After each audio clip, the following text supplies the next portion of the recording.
Sri. Ya, saya. Apa kabar? Sehat? Sehat, Bu. Sehat. Alhamdulillah.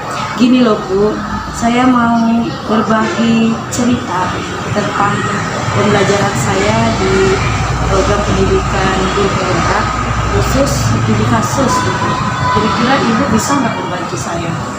Insya Allah bisa. Saya bacakan ini, saya pilih studi kasus 1 karena kita pas di tingkatan sekolah dasar Bu, ya kan? Saya bacakan ya Bu. Ibu Tati adalah guru kelas 5 yang merupakan rekan kerja Anda, yang mana sama-sama mengajar kelas 5 yang kelasnya paralel. Ruangan kelas Ibu Tati pun persis di sebelah ruangan kelas Anda. Ibu Tati terkenal sangat disiplin dan cenderung galak. Pada sisi lain, Ibu Tati juga bekerja keras dan murid-muridnya pun selalu mendapatkan nilai yang sangat baik. Sebagian murid-murid sangat takut kepada Ibu Tati dan sebagian lain bisa menyesuaikan diri. Kepala sekolah Anda dan orang tua murid juga sangat menghargai Ibu Tati. Suatu hari, Anda mendengar tangisan seorang murid dan pergi keluar untuk melihat asal suara tangisan tersebut. Anda melihat seorang perempuan kelas 5 sedang berlutut di atas bebatuan sekolah yang sangat panas hari itu, menghadap di depan pintu kelas Ibu Tati. Anda melihat Ibu Tati tampak tidak menghiraukan suara tangisan muridnya dan tetap mengajar seperti biasa. Namun Anda bisa melihat bahwa beberapa murid di kelas Ibu Tati mencoba untuk mencuri pandangan di luar kelas, melihat temannya yang sedang menangis dan berlutut di terik matahari. Apa yang bisa Anda lakukan? Apakah guru lain dapat menginstruksi di mana saat itu ada guru lain yang memiliki wewenang atas kelas yang dipimpinnya? Dalam kondisi ini, apa yang bisa Anda lakukan? Dapatkah Anda menginstruksi mengapa dan bagaimana? Nah, itu kira-kira kasusnya untuk kelas kita. Jadi ada beberapa pertanyaan yang mau saya tanya dari kasus yang saya bacakan tadi. Ibu kan sesama rekan kerja kita. Ibu ada nggak wewenang Ibu untuk menginstruksi kelasnya? Karena Ibu kan tadi keluar melihat ada anak menangis di terik matahari. Ya, gimana Ibu bisa nggak Ibu menginstruksi kepada Ibu Tati tadi? Iya, bisa saya bayangkan. Kalau saya melihat seperti itu, Bu, tentunya saya akan menjumpai Ibu Tati, mencoba untuk melakukannya ya secara lembut, dari hati ke hati lah gitu ya. Kira-kira apa sih yang sudah dilakukan anak ini kok bisa mendapatkan hukuman berlutut di bebatuan yang panas? Awalnya seperti itu saya tanya dulu sampai ke hati.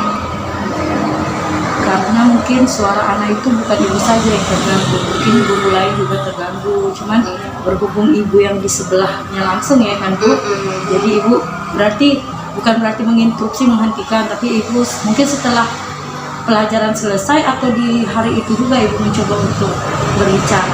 Ya, secara spontan saya pasti akan menanyakan langsung. Saya izin dulu sama anak-anak murid saya di kelas, cari tahu ada apa. Saya jumpa Ibu Tati. Berarti kita kan selaku guru Bu, juga selaku orang tua kan gitu ya. Kalau Ibu di posisi orang tua saja dulu, apa yang Ibu rasakan? Kita kan guru nih, menangkap orang tua, melihat anak di terik matahari, melihat yang menghukum juga rekan kita, gimana sih rasanya? Kasihan melihat anak itu. Kalau menurut hati saya pribadi, nggak sesuai dengan pribadi saya, hati saya Bu, karena itu sudah kepisik. Takutnya si anak ini tadi karena sudah itu kan hitungan waktunya itu ada Bu, mana dia berlutut satu pasti lelah, kita nggak tahu dia itu ada sudah makan atau belum. Takutnya langsung saja Bu, takut sakit pada si anak itu tadi. Iya benar Bu, kalau misalnya ini sakit pun yang menjadi dampaknya itu pasti gurunya ya Bu ya. Selain gurunya siapa lagi ya kira-kira?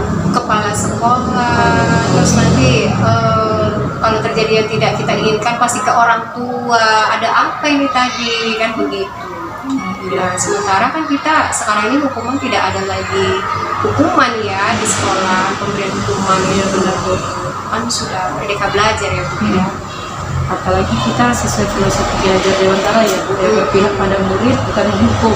Iya. Nah, kalau saya katakan sih belajar itu mengajar itu bukan menghardik tapi mendidik seperti itu ya Bu. Berarti Ibu sudah apa simpati lah itu artinya kan, pendekatannya secara emosional. Terus kalau untuk paradigmanya itu saya rasa Bu Tatinya itu individu versus lawan masyarakat. Dalam artian yang saya pahami, individu itu melawan kelompok besar gitu, karena Ibu Tati itu sudah melakukan hal itu berarti dia akan berurusan dengan yang lebih besar. Bisa saja sekolah atau orang tua seperti itu. Kalau menurut saya Bu, hukuman itu tidak ada lagi, jangan dibuatlah hukuman seperti itu. Masih ada yang lebih mendidik dan lebih untuk meningkatkan lebih meningkatkan untuk pembelajaran atau ilmu dia yang lebih berkesan lagi. Oh, saya dihukum maaf ya, bukan hukum maksudnya. Oh, saya mendapatkan saya sebenarnya hukuman gitu, tapi untuk disiplin, tapi bukan itu. Saya diberi seperti misalnya menulis ya kan, entah 1 lembar atau tentang diberikan soal khusus untuk ini, jawab pada itu. Jadi untuk lebih meningkatkan IQ si anak tadi. Berarti tambah juga penanaman karakter lah ya. Iya. Berarti saya tangkap, berarti Ibu sudah berpikir berbasis rasa peduli dengan teman dan juga dengan siswa. Kan kita juga harus mengingatkan teman ya Bu ya, tajam kalau ada salah dengan cara yang baik sehingga teman pun nilai akhirnya kita mendapatkan bahwa oh ternyata apa yang dilakukannya itu tidak salah tapi mungkin keliru dan berbicaralah dengan baik seperti itu ya Bu. Iya, kita kalau lebih dekat dengan siswa tadi, kita lebih paham dan lebih dapat untuk melakukan tindakannya itu lebih pas menurut si anak tadi. Kalau kita sudah kenal, sudah paham dari hati ke hati anak, karena anak itu tadi kan anak kita juga. Ya, terakhir Bu, kalau Ibu sudah melakukan itu pendekatan sama Ibu Tati, kira-kira hati Ibu Tati terhadap ibu bagaimana? Karena Ibu mencoba untuk mengingatkan, bukan menegur, mengingatkan. Karena kan dari kasus ini dia orangnya disiplin dan tegas.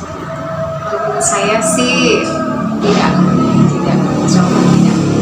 karena masih sebatas wajar dan ya kita pun kan komunikasi dengan Ibu Tati selaku kerja kita itu kan baik, dimana kita pun memang selama ini kan kalau seandainya saling berkomunikasi kita memang ada saling mengingatkan demi kebaikan kita semua.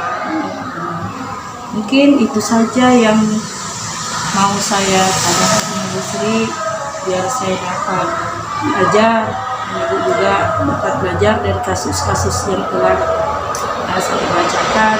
Terima kasih Ibu Sri. Mungkin Ibu mau melanjutkan kegiatan. Maaf kalau mengganggu waktu Ibu. Ya, saya akhiri. Wabillahi taufiq wal hidayah. Wassalamualaikum warahmatullahi wabarakatuh.